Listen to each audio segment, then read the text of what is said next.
Michael and Renee Mitchell were the picture of suburban perfection, successful careers, two bright children, and a beautiful home in a quiet Florida neighborhood. But within one weekend, their lives ended in a brutal and calculated execution that left an entire community in shock. As investigators dug deeper, what they uncovered was more chilling than anyone imagined: a trail of fraud, betrayal, and a killer hiding in plain sight. The house was in perfect order, shoes neatly lined up by the entrance, dishes clean in the sink, even the air conditioning humming softly. But upstairs, behind closed doors, a horror scene waited. They were well liked, with no known enemies. Police found no evidence of domestic trouble, financial stress, or threats. Friends described the Mitchells as loving, responsible, and completely ordinary. That made what happened to them even more terrifying. Someone had entered their home, killed them with precision, and left without leaving a trace. Michael Mitchell, 42, and his wife Renee, 39, were found dead in their bed, each with a single gunshot wound to the head. Headlines screamed about the Florida family execution, and neighbors stood on their lawns in disbelief.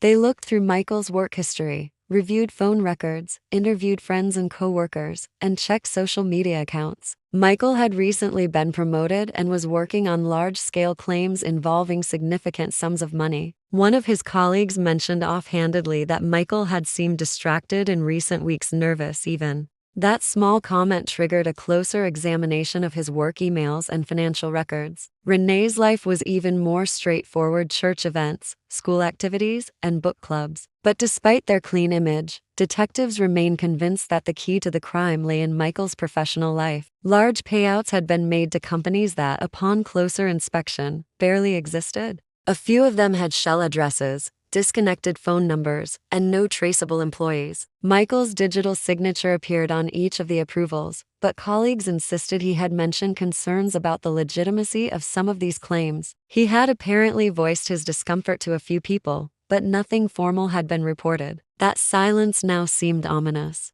In a town where nothing ever happened, the Mitchells' deaths became the mystery everyone wanted answers to, and one that would only grow darker as the investigation began. Their children, Emily, 14, and Noah, 10, were discovered in their bedrooms, executed in the same precise manner. A series of unusually large claim approvals had been processed under his name in the last 6 months. At first glance, it looked like standard business. But to investigators, it was the first real crack in the case, a subtle indication that something darker was hiding beneath the surface. The first unsettling detail was the complete lack of physical evidence. Investigators began to suspect that the killer either had a key or had been let in by someone in the family. One message, written but never sent, was addressed to a federal insurance investigator. In it, Michael expressed fears that he had been manipulated into approving fraudulent claims and that he no longer felt safe. He mentioned someone pressuring him through encrypted messages, but didn't name the person directly. It was dated just 2 weeks before the murders.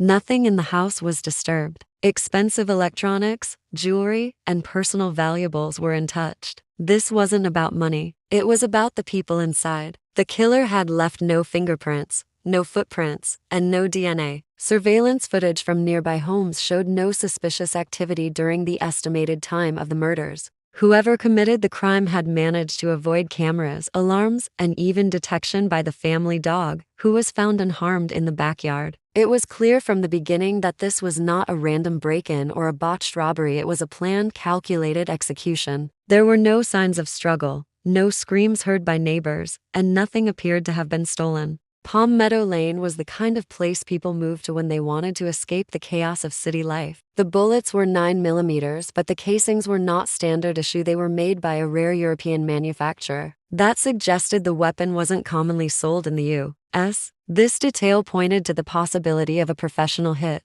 but the Mitchells didn't seem like people who would be the targets of hired killers. Coroners estimated the time of death to be around 2:00 a.m. on Saturday. Their bodies showed no defensive wounds, no bruising, and no sedatives in their systems. It was as though they'd all simply gone to bed and never woken up. Detectives on the scene were disturbed by how calm and undisturbed everything looked. Nothing about the crime scene made sense. It was quiet, safe, and picture-perfect, with white fences, manicured lawns, and friendly neighbors who brought over cookies when someone moved in. It was a neighborhood where bad things weren't supposed to happen. That illusion shattered on a sweltering Monday morning in June when a neighbor noticed the Mitchell family's newspapers stacked on their porch and their mailbox overflowing. After knocking and getting no answer, she called the police for a welfare check. What officers found inside the home would haunt them for years. The front door was locked, but there were no signs of forced entry. The family had been dead for at least 48 hours. Michael Mitchell worked as a regional manager at an insurance firm, while Renee volunteered at a local church and helped organize school events.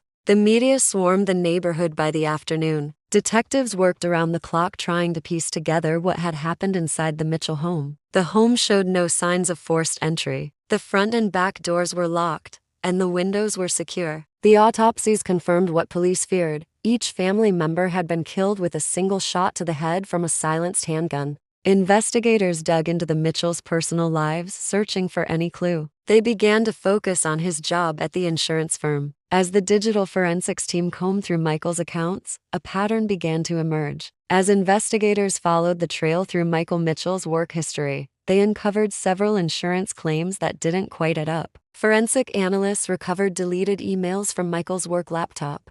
The more they uncovered, the more the theory of a targeted execution gained strength. Michael wasn't just a bystander, he had likely stumbled into something bigger than he realized and was possibly preparing to expose it. Investigators discovered that 3 other individuals linked to similar suspicious insurance claims had died in the past year. Each death had been ruled accidental or unrelated: a car crash in Georgia, a house fire in Texas, and a reported suicide in Arizona. No connections had been drawn at the time, but now the pattern was impossible to ignore. He had rented a short-term apartment in Orlando under a false name and paid entirely in cash. When agents examined nearby traffic cams, they found a vehicle matching the description of a car rented under that alias appearing near Palm Meadow Lane several times in the spring. It became clear that Daniel had been watching the Mitchell family for weeks, if not months. Federal agents were called in to assist with the widening investigation. The crime scene had been disturbingly clean, almost surgical. But forensic teams knew that even the most careful criminals often miss something. Armed with the match and the financial links already uncovered, authorities issued a federal warrant for Daniel's arrest. But tracking him down wouldn't be easy. He had vanished once and could do it again.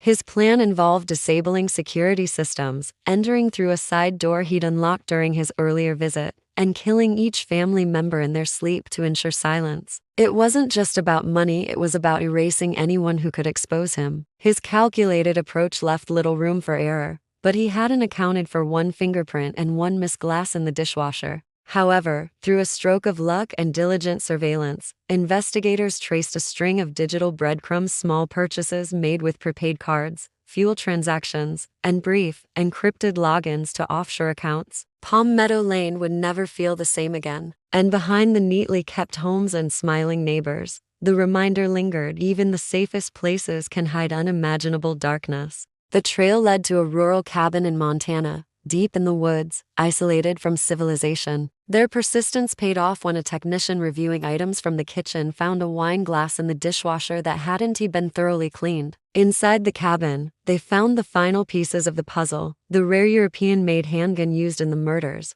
multiple fake IDs, burner phones, and encrypted hard drives. Most damning of all was a document hidden within a secure folder on his laptop: an operations plan. It outlined the timeline of the fraud scheme, the surveillance of Michael Mitchell, and chillingly, the night of the murders, broken down step by step. A single partial fingerprint, barely visible, remained on the base of the glass. After running it through national and international databases, the print returned a match: Daniel Weaver. Renee had received the family home, while Daniel accused her of manipulating the will. He stayed for a short time and left without incident. Investigators believe that visit was Daniel using a false identity to reconnect with his sister and gain access to the home. That brief interaction may have been the key that allowed him to study the layout of the house and observe the family's routine. He disappeared shortly after. Detectives now believe that the insurance fraud scheme had started long before. He wanted to destroy the entire family, down to the children. The level of planning, the clean crime scene, and the precise execution all pointed to someone with knowledge, motive, and an emotional stake. Still, despite the growing mountain of circumstantial evidence, there was no direct physical proof Daniel had committed the murders. That changed when a single, overlooked detail finally brought the truth to light. And when Michael stumbled onto it, Daniel saw it as both a threat and an opportunity for revenge. Together with local detectives, they began to map out a potential fraud ring, with Michael Mitchell as an unwilling participant. The name connected to the offshore account was familiar to law enforcement, but hadn't he been associated with the family in years? It belonged to Renee Mitchell's estranged brother Daniel Weaver, a man who had disappeared years earlier and now emerged as a prime suspect in the most chilling crime the town had ever seen. But they were still missing the central figure, the person orchestrating the fraud and possibly the murders. Once a rising star in cybersecurity, he had vanished after being implicated in a high-profile financial hacking case involving millions in stolen cryptocurrency. Charges were dropped due to insufficient evidence, but his reputation was destroyed. Since then, Daniel had seemingly vanished off the grid. No social media,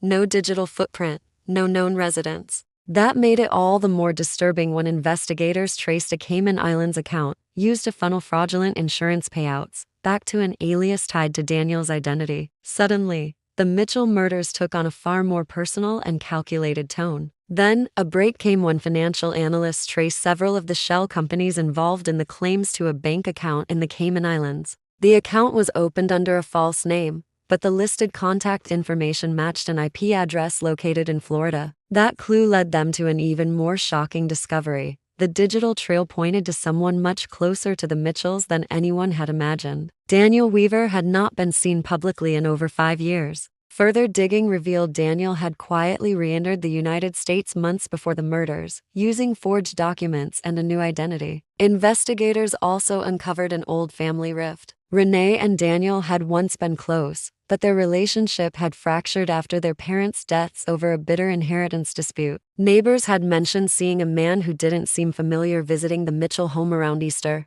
He didn't just want to silence Michael for discovering the fraud. In the days following the discovery of Daniel Weaver's involvement in the fraudulent insurance scheme, agents scoured every piece of evidence from the Mitchell home once again. This was the first physical evidence directly tying him to the scene of the crime. When federal agents arrived, they surrounded the property and took Daniel into custody without resistance. Daniel had watched his sister's family for weeks, gathering every detail of their routines. The case shocked the nation. It wasn't a random act of violence, but a premeditated massacre by someone the family once trusted.